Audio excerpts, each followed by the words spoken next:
Didukung oleh Sarung Alsa. Laura Luis.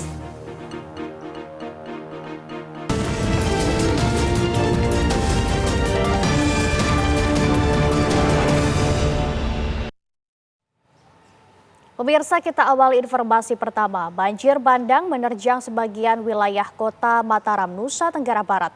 Hujan deras selama beberapa jam telah membuat aliran sungai meluap hingga menggenangi permukiman warga dengan kedalaman mencapai 2 meter. Tidak, Riverside sudah setinggi ini. Ini mobil sudah hanyut. Itu lagi mobil di sana tuh hanyut. Mobil tenggelam. Video warga menunjukkan masifnya bencana banjir bandang di perumahan Riverside, Kelurahan Sweta, Kota Mataram. Banjir mencapai atap sejumlah rumah warga di kompleks permukiman tersebut.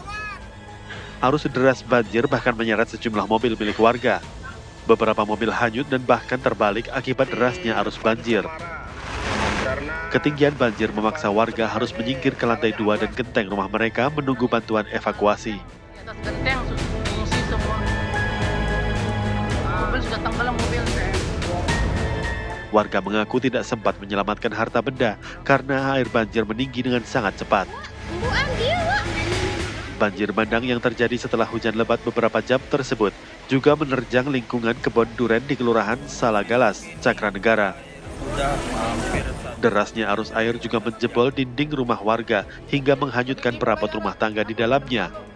Sejumlah rumah di bantaran sungai Kelurahan Turida dan Kekalik juga dilaporkan hanyut. Para warga korban banjir harus berjibaku melawan arus banjir untuk menyelamatkan diri ke tempat lebih aman. Gubernur Nusa Tenggara Barat lalu Muhammad Iqbal Minggu malam meninjau langsung lokasi banjir di perumahan Riverside didampingi BPBD, Forkopimda, dan relawan.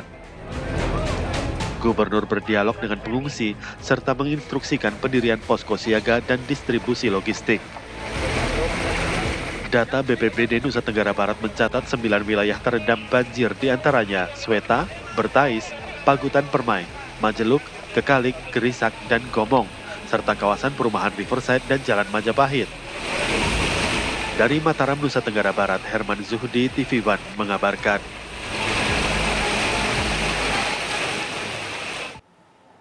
Warga terdampak banjir di sejumlah titik di kota Mataram membersihkan sisa-sisa banjir yang melanda rumah dan lingkungan mereka.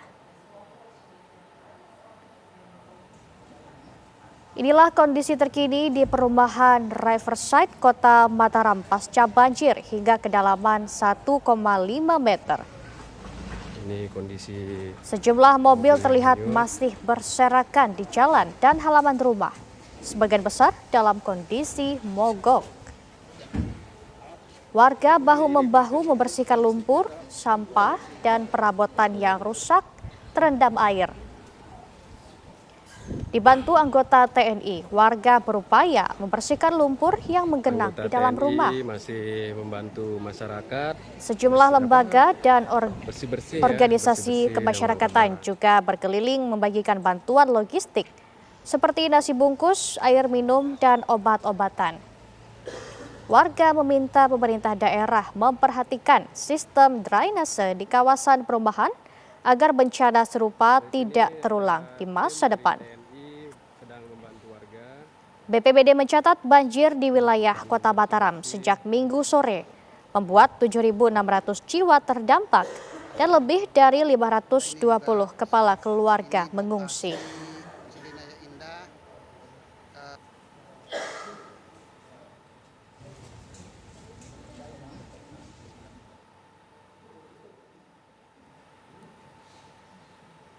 Kendaraan Dinas Propam Polresta Paduli Selatan kabur setelah diduga menyerempet mobil warga di Kota Medan. Insiden tersebut viral di media sosial lantaran mobil Dinas Propam dikemudikan anak PLT Kasih Propam Polrestabsel.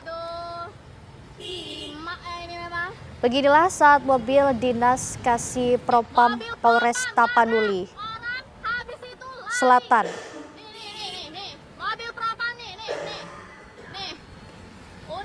Beginilah mobil Dinas Kasih Propam Polresta Paduli Selatan dikejar seorang warga pada Minggu malam. Aksi kejar-kejaran terjadi karena mobil propam tersebut kabur setelah diduga menyerempet mobil warga.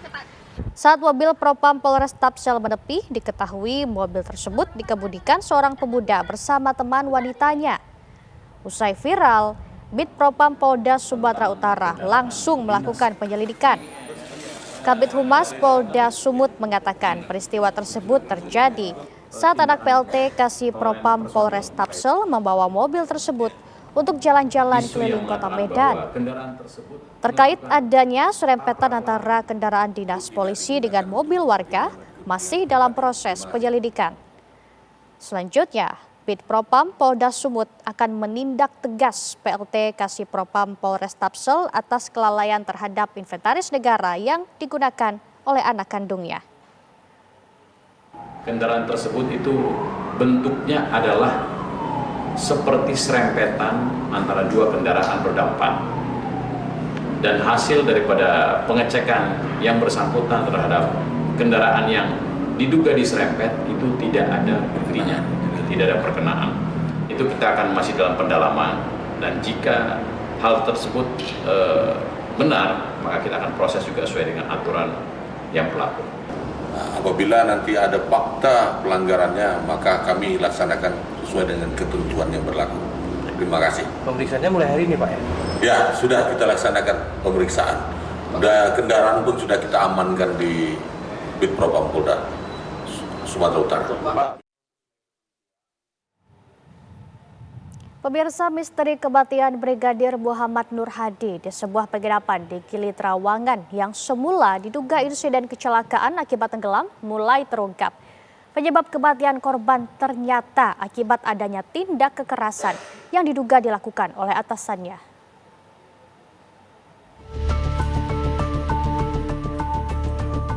Muhammad Nur Hadi, anggota Bid Propam Polda Nusa Tenggara Barat, ditemukan tewas di dasar kolam Villa Tekek di kawasan Gili Trawangan, Lombok Utara pada tanggal 16 April 2025. Pada penyidikan awal, korban diduga tewas karena tenggelam.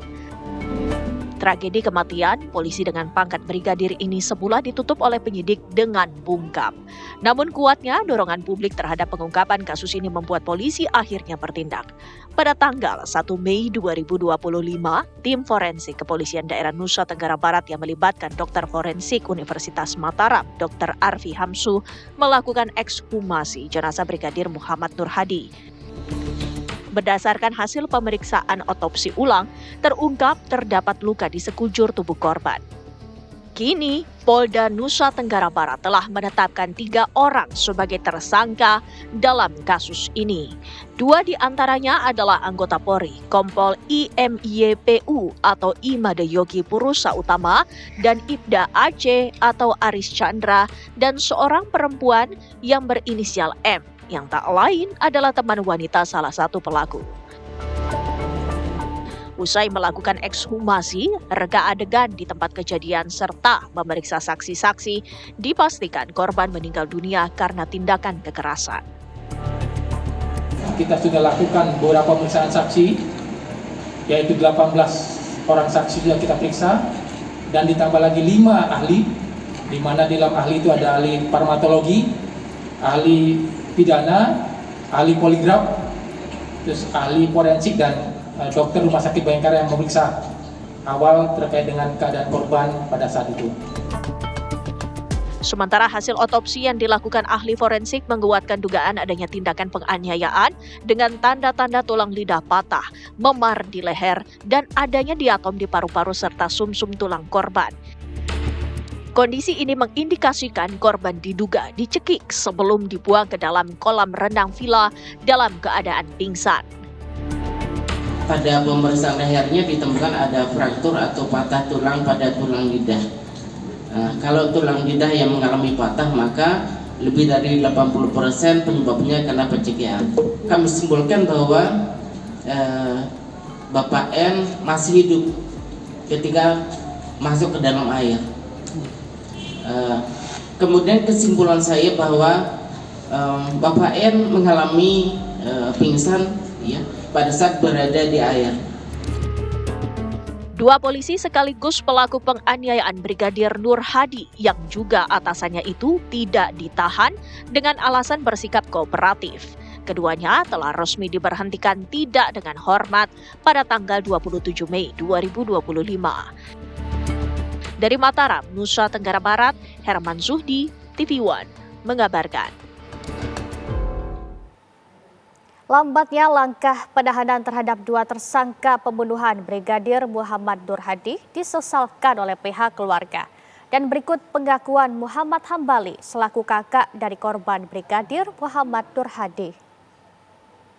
Ada penahanan hanya yang 3 tersangka ini, tapi kenapa cuman 1 yang ditahan, yang 2-nya ya sama ya siapa? Pak Yogi sama Pak Aris ini kok enggak ditahan, kenapanya? Si perempuan aja yang ditahan. Itu yang kita pertanyakan dari pihak polisi. Ya ini kalau kecurigaan itu memang kan dari awal kita udah lihat dari kematiannya kan banyak yang menjanggal. Jadi kan tidak mungkin lah hanya tenggelam, seorang polisi tenggelam di kolam renang yang sedangkan kayak sepinggang, airnya cuma sepinggang kan. Jadi tidak mungkin lah, mustahil. Sempat sih kita memang banyak kecurigaan lah dari pihak keluarga. Inilah tidak mungkin ini mati tenggelam, mati ini pasti ini mati dibunuh. Tapi kan karena kita kalau menuntut nanti kita tidak tahu harus dimakan, kita cuman rakyat kecil lah, sipil gitu, jadi kita tidak ada keberanian. Dan untuk memperbarui informasi kasus kematian polisi yang diduga dianiaya atasan yang juga anggota kepolisian, kita akan bergabung dengan rekan Herman Zuhdi di Mataram, Nusa Tenggara Barat. Selamat malam Herman, apakah benar 2 mantan polisi yang menjadi tersangka saat ini sudah ditahan? Silakan laporan Anda. Baik Laura dan juga pemirsa, dapat kami kabarkan bahwa memang setelah adanya desakan terhadap penanganan kasus ini untuk dibuka oleh kepolisian daerah Nusa Tenggara Barat, akhirnya sekitar pukul 16.00 waktu Indonesia Tengah tadi, 2 tersangka yang juga atasan sekaligus sejawat dari Brigadir Muhammad Nur Hadi resmi ditahan di Mapolda Nusa Tenggara Barat. Penahanan kedua tersangka ini dilakukan di Direktorat Tahanan dan Titipan yang berada di Kompleks Mapolda Nusa Tenggara Barat. Penahanan tersangka ini menurut polisi menjadi hak prerogatif dari penyidik sehingga mengambil keputusan untuk menahan kedua tersangka. Yang sebelumnya memang kedua tersangka ini tidak ditahan tidak ditahan oleh penyidik karena alasan masih kooperatif. Namun kuatnya desakan terhadap kasus ini dan rasa keadilan yang dirasakan oleh keluarga maupun publik sehingga polisi dan penyidik kemudian mengambil kesimpulan untuk menahan kedua tersangka. Memang kasus ini terus bergulir di Mapolda Nusa. Kasus ini memang sejak 16 April memang bergulir, namun terkesan memang ditutupi oleh para penyidik dan dengan alasan hati-hati untuk melakukan keputusan untuk apakah kasus ini murni adalah pembunuhan atau memang murni kecelakaan seperti dilaporkan oleh para kedua tersangka ini saat melakukan liburan di Pulau Gili Trawangan. Laura. Baik, terima kasih atas laporan Anda. Selamat bertugas kembali. Selamat malam.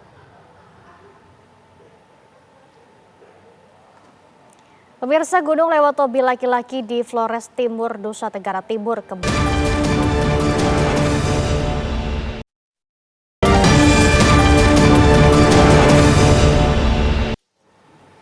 Anda kembali menyaksikan kabar utama malam pemirsa. Gunung Lewotobi laki-laki di Flores Timur, Nusa Tenggara Timur kembali erupsi. Erupsi terjadi sekitar pukul 11 lewat 5 menit waktu Indonesia bagian tengah. Ketinggian kolom abu vulkanis teramati mencapai 18.000 meter di atas permukaan laut. Erupsi juga disertai guguran awan panas sejauh 5 km. Aktivitas penerbangan di Bandara Frans Seda Maumere langsung ditutup. Operasional bandara dihentikan total sebagai upaya mitigasi keselamatan penerbangan karena terdeteksi ada abu vulkanis di ruang udara akibat aktivitas vulkanik Gunung Lewotobi laki-laki. Saat ini Gunung Lewotobi laki-laki dalam status awas. PVMBG melarang warga memasuki radius 6 km dari pusat erupsi.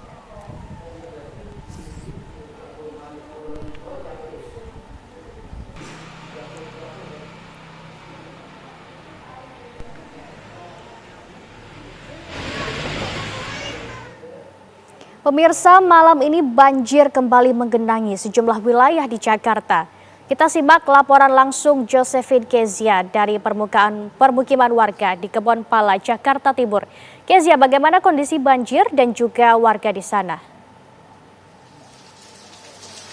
Ya, Laura Luis dan juga pemirsa, hari ini hujan kembali mengguyur kota Jakarta dan juga sekitarnya. Dan memang seperti kalau kita ketahui bahwa kemarin hari Minggu ini hujan mengguyur kota Jakarta sepanjang hari dan sempat berhenti pada pagi hari ini. Tadi tepatnya pada hari Senin sempat berhenti di pagi dan siang ini juga sempat berhenti hujannya. Namun tadi sore sekitar pukul 18.30 waktu Indonesia Barat atau pukul 6.30 sore hujan kemudian kembali mengguyur kota Jakarta. Dan saat ini saya berada di Kebon Pala, tepatnya di Kelurahan Kampung Melayu, Jakarta Timur, dan yang seperti bisa Anda lihat di layar kaca Anda, Laura Luis dan juga pemirsa, saat ini di tempat kami mengabarkan, ini banjir kemudian mulai menggenangi kawasan atau permukiman penduduk di Kebon Pala, Jakarta Timur, di mana ini kalau bisa dilihat ini sudah mulai menggenangi di rumah-rumah, bahkan sudah ada yang airnya masuk ke dalam rumah-rumah warga. Dan juga ini kalau bisa Anda lihat dari layar kaca Anda, ketinggian air ini kemudian sudah mencapai angka 75 cm, Laura Luis dan juga pemirsa. Namun tadi kalau kami sempat berbincang dengan warga, ini memang tadi pada siang hari banjir di Kebon Pala ini sempat surut hingga 10 hingga 15 cm. Namun debit air kemudian kembali naik sampai ke angka 75 cm ketika hujan tadi mulai mengguyur kota Jakarta lagi sekitar pukul 18.30 waktu Indonesia Barat. Dan ini memang banjir kemudian membuat warga ini sebagian ada yang mengungsi ke SD setempat, namun ada juga warga yang masih bertahan di rumahnya masing-masing meskipun ini banjir sudah mulai menggenangi bagian depan rumah para warga, begitu Laura Luis dan juga pemirsa. Dan saat ini memang kalau bisa lihat memang aktivitas warga masih berlangsung. Ini memang nampak anak-anak masih bermain di genangan air yang ada di Kebon Pala, Jakarta Timur. Meskipun banjir ini sudah mencapai angka 75 cm dan intensitas hujan yang cukup tinggi dari sekitar pukul 18.30 waktu Indonesia Barat tadi hingga saat ini pukul 8 waktu Indonesia Barat, yang artinya ini sudah sekitar 1,5 jam dan hampir 2 jam ini hujan tidak juga berhenti, dan intensitas hujan yang cukup tinggi yang memang kalau kita bisa lihat ini kemudian mulai menimbulkan genangan air yang cukup tinggi kemudian sampai masuk ke dalam rumah warga. Tadi juga kalau kami melihat ini di sekitar Kebon Pala sendiri ini memang ada sedikit kurang lebih ada banyak genangan-genangan air yang tercipta di jalan-jalan ruas-ruas jalan raya di sekitar di sekitar Kebon Pala, Jakarta Timur ini. Namun yang paling parah di Kebon Pala sendiri ini adalah tempat yang kami tunjukkan saat ini. Tempat kami kabarkan saat ini yang sedang kami perlihatkan di layar kaca Anda, Laura Luis dan juga pemirsa. Kembali ke studio. Baik, Kezia mengabarkan langsung dari Kebon Pala, Jakarta Timur. Terima kasih atas informasi Anda. Selamat bertugas kembali. Dan pemirsa, pakar telematika yang juga mantan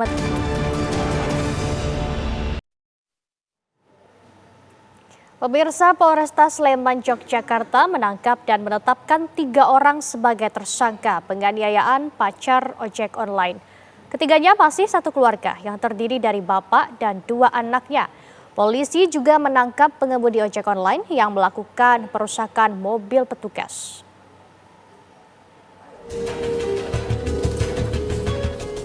Kasus keributan antara pengemudi ojek online dengan pelanggannya perlahan menemui titik terang.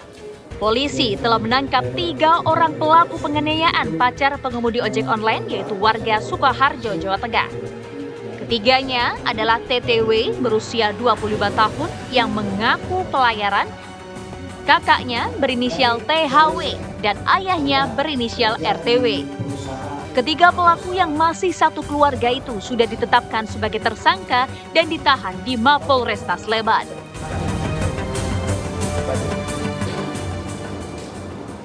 Setelah dilakukan serangkaian penyidikan, kami Satuan Reskrim Polresta Sleman melakukan penahanan di Polresta Sleman mulai Minggu 6 Juli 2025. Adapun pasal dan ancaman hukuman yang kita kenakan yaitu pasal 170 atau pasal 351 KUHP tentang secara bersama-sama melakukan kekerasan terhadap orang atau penganiayaan dengan ancaman hukuman 5 tahun penjara. Polresta Sleman, Yogyakarta juga menangkap 2 dari puluhan pelaku perusak mobil patroli saat terjadi kericuhan pada akhir pekan kemarin. Polisi kini masih memburu puluhan pelaku lain yang ikut merusak mobil patroli hingga rusak parah.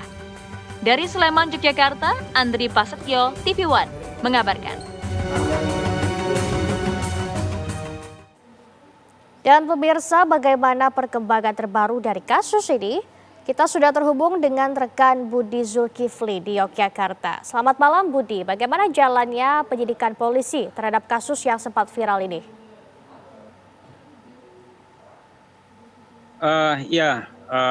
Selamat malam. Kabar terbaru yang bisa kami bagi kepada Anda dan juga pemirsa terkait dengan insiden keributan antara driver ojek online dengan warga di Sleman yang merupakan salah satu customer. Sampai saat ini dari penyidikan yang dilakukan oleh aparat kepolisian di Polresta Sleman, ada total 5 tersangka yang sudah ditetapkan oleh pihak Polresta Sleman. Namun 5 tersangka ini diambil dari 2 kasus yang berbeda, di mana 3 tersangka adalah merupakan pemicu dari keributan antara para driver ojek online ini dengan warga. Ketiganya adalah merupakan customer dan juga ayah dan kakak dari customer tersebut yang berinisial TTW sebagai customer, kemudian THM dan RTW yang adalah merupakan kakak dan juga ayah dari customer tersebut. Ketiganya sudah ditetapkan oleh aparat kepolisian sebagai tersangka yang memicu keributan antar mereka saat insiden terjadi kemarin. Kemudian selain ketiga tersangka ini, Polresta Sleman juga sudah berhasil mengungkap pelaku perusakan mobil aparat kepolisian dalam insiden keributan tersebut, di mana yang ditangkap ada 2 orang sejauh ini berinisial BAP dan juga MTA. Namun kedua pelaku pengerusakan ini belakangan menurut aparat kepolisian mereka sama sekali bukan driver ojek online yang resmi, namun mereka adalah merupakan driver yang bahkan tidak memiliki SIM dan hanya menggunakan akun milik orang tua dan rekan mereka. Dan kemudian pada saat insiden malam itu terjadi, keduanya terlibat dalam insiden pengerusakan mobil milik aparat kepolisian setempat. Sejauh ini polisi masih terus melakukan pengembangan penyidikan karena kita tahu yang terlibat pada malam itu tentu saja bukan hanya dari massa yang melakukan pengerusakan ini, tentu saja bukan hanya dari 2 yang sudah ditangkap tersebut, di mana 2 yang sudah ditangkap ini masih berusia belasan, yaitu 18 tahun. Dan sampai saat ini polisi juga masih melakukan pengembangan penyidikan untuk mencari para pelaku lainnya yang pada malam tersebut juga terlibat dalam perusakan mobil yang merupakan milik aparat kepolisian di wilayah tersebut. Sementara itu yang bisa kami kabarkan perkembangan terbaru dari penyidikan aparat kepolisian di Sleman, Yogyakarta. Kita kembali ke Jakarta. Baik, Budi Zulkifli mengabarkan langsung dari Sleman, Yogyakarta. Terima kasih atas informasi Anda. Selamat bertugas kembali. Kita ke kabar lain, pemirsa. Pakar telematika yang juga mantan Menteri Pemuda dan Olahraga Roy Suryo bersama tim pembela ulama dan aktivis memenuhi undangan klarifikasi di Polda Metro Jaya. Selain Roy Suryo, ada 5 orang yang hari ini menjadi terlapor dalam undangan Polda Metro Jaya. Di antaranya Egy Sujana, Rismon Sianipar, Rizal Fadilah, Kurnia Triroyani, serta Rustam Effendi. Saat ini kepolisian telah memeriksa 49 saksi dalam proses penyelidikan kasus tuduhan ijazah palsu milik Presiden ke-7 RI Joko Widodo. Para saksi adalah pihak yang mengetahui, mendengar, dan melihat adanya peristiwa tersebut, termasuk dari terlapor. Kubu Roy Suryo menegaskan kehadirannya untuk membuat klarifikasi tertulis dan mempertanyakan legal standing pelapor selain Jokowi.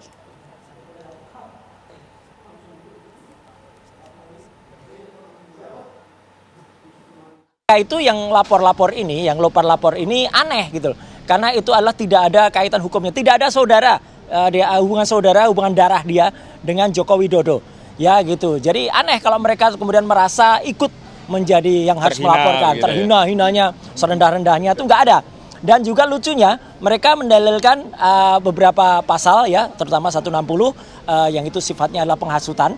Dan mungkin mereka tidak mengerti atau lupa, jadi harus belajar dulu bahwa pasal penghasutan itu 160 itu sudah ada putusan MK yang buat itu adalah menjadi delik material, bukan lagi delik formil. Jadi harus ada korban yang dihasut dan yang dihasut itu membuat kerusuhan atau membuat keonaran secara nyata. Pemirsa, pencarian korban KMP Tunu Pratama Jaya kembali dilakukan tim SAR gabungan dari perairan sekitar Pelabuhan Gilimanuk, Jembrana, Bali. Bertolak dari Teluk Gilimanuk, kapal patroli Polairut dan TNI AL serta 2 unit perahu RIP Basarnas Bali melakukan pencarian ke arah selatan dari Pelabuhan Gilimanuk. Sebelumnya 2 jenazah penumpang KMP Tunu Pratama Jaya telah ditemukan pada hari Minggu siang kemarin. 1 jenazah ditemukan KRI Pulau Fadildo dan KRI Tongkol dalam jarak sekitar 6 mil laut dari lokasi karamnya kapal. Sementara 1 jenazah lainnya ditemukan nelayan di dekat Pelabuhan Muncar, Banyuwangi. Kedua jenazah masih diidentifikasi di RSUD Blambangan, Banyuwangi. Dengan penemuan 2 jenazah tersebut, maka korban tewas KMP Tunu Pratama Jaya sementara ini berjumlah 8 orang dan korban selamat 20 orang. Sedangkan korban hilang sesuai manifest berjumlah 27 orang.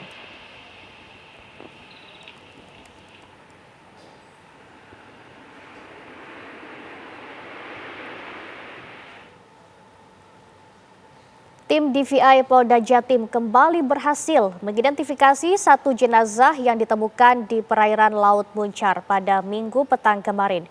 Jenazah berjenis kelamin laki-laki itu atas nama Daniar Nadif Inzaki, warga Kecamatan Glenmore, Kabupaten Banyuwangi, Jawa Timur.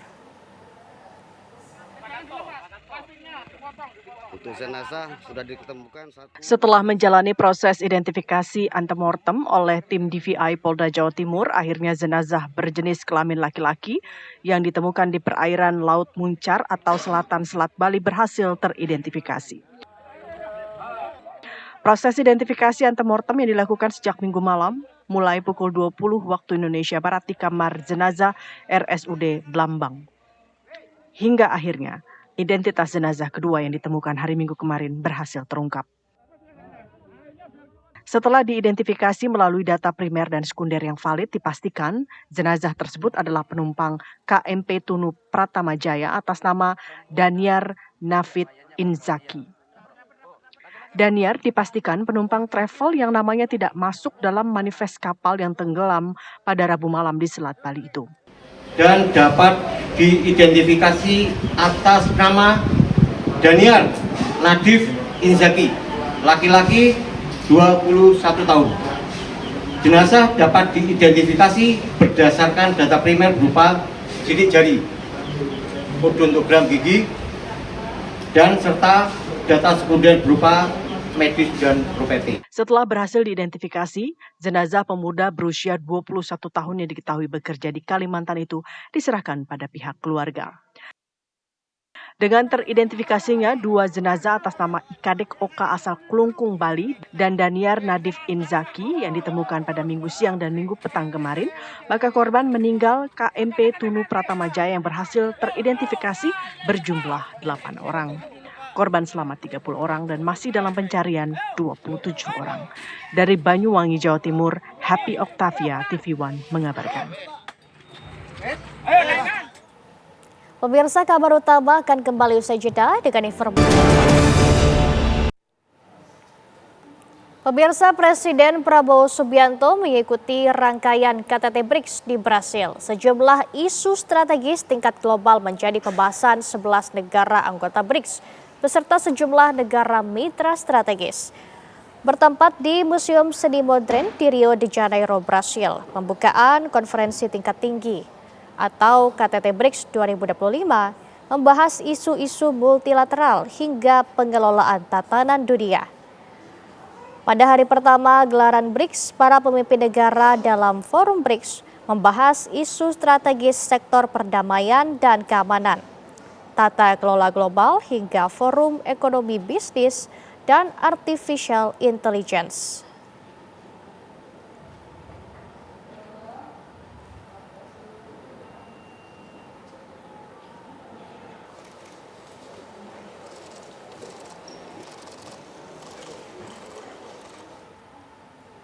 Sesi pleno kedua konferensi tingkat tinggi KTT BRICS ke-17 di Rio de Janeiro berfokus pada penguatan multilateralisme, urusan ekonomi dan keuangan, serta kecerdasan buatan. Presiden Brasil, Luiz Inácio Lula da Silva, dalam pidatonya menyoroti reformasi IMF dan tata kelola kecerdasan buatan. Di hadapan para pemimpin dan otoritas negara-negara anggota BRICS, Lula menyerukan reformasi IMF yang inklusif. Ia juga menyoroti upaya blok ini untuk mengembangkan sistem pembayaran lintas batas yang lebih cepat, murah, dan aman. Lula juga menekankan pentingnya tata kelola kecerdasan buatan atau AI yang adil. Nosso bloco trabalha por sistemas de pagamento transfronteiriços mais rápidos, baratos. Ya, kita beralih ke kabar lain, pemirsa. Polda Metro Jaya menangkap 3 orang eksekutor pembunuhan seorang notaris yang jasadnya ditemukan terikat batu di Sungai Citarum, Kabupaten Bekasi. Ketiga eksekutor pembunuhan ditangkap dalam penggerebekan di sebuah rumah kos di Jalan Sroyo, Kabupaten Karanganyar, Jawa Tengah. Salah seorang dari ketiga eksekutor adalah sopir pribadi korban. Ketiganya sudah ditetapkan sebagai tersangka pembunuhan. Lokasi persembunyian mereka terdeteksi setelah petugas melakukan serangan penyelidikan, mulai dari memintai keterangan saksi, keluarga korban, hingga olah tempat kejadian perkara. Selain menangkap 3 eksekutor pembunuhan, polisi juga menangkap 3 tersangka lainnya yang berperan sebagai penadah barang korban yang dibawa kabur pelaku. Sebelumnya, Syarifah Sidah Alatas, seorang notaris warga Taman Cimanggu, Kota Bogor, Jawa Barat, dilaporkan hilang pada 1 Juli lalu. Jasad Syarifah Sidah ditemukan di Sungai Citarum, Kedung Waringin, Kabupaten Bekasi, Jawa Barat pada Kamis 3 Juli 2025 lalu. Ya, ada 6 orang yang berhasil diamankan. 3 diantaranya telah ditetapkan sebagai tersangka dengan dugaan tindak pidana pencurian dengan kekerasan. Kemudian 3 orang lainnya juga sudah diamankan dan pagi ini akan dilaksanakan gelar perkara terkait dugaan tindak pidana pertolongan jahat atau penadahan. Pemirsa, saksikan informasi penting dan menarik lainnya yang akan kami hadirkan usai jeda.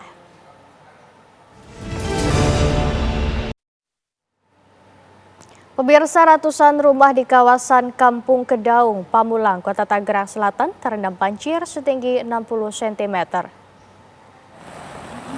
Hujan yang cukup deras hingga Senin malam di Kota Tangerang Selatan semakin menambah kedalaman banjir. Air yang sebelumnya tergenang 30 cm kini capai 60 cm. Sebagian warga memilih berada di rumahnya masing-masing karena belum ada upaya dari BPBD Kota Tangerang Selatan menyiapkan perahu karet guna mengevakuasi warga. Selain itu, warga memilih untuk menjaga harta benda mereka yang ada di dalam rumah.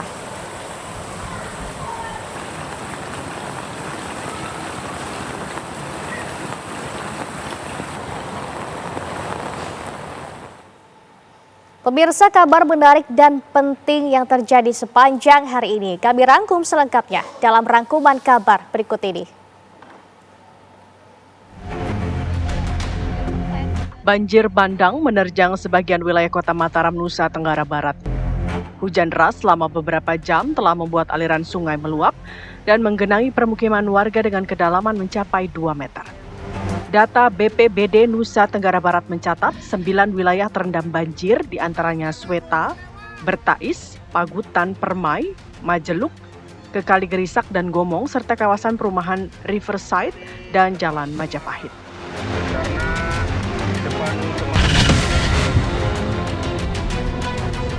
Pakar telematika yang juga mantan Menteri Pemuda dan Olahraga Roy Suryo CS bersama tim pembela ulama dan aktivis memenuhi undangan klarifikasi di Polda Metro Jaya. Selain Roy Suryo, ada 5 orang yang hari ini menjadi terlapor dalam undangan Polda Metro Jaya. Kubu Roy Suryo menegaskan kehadirannya untuk membuat klarifikasi tertulis dan mempertanyakan legal standing pelapor selain Jokowi. Dan pemirsa, informasi tersebut sekaligus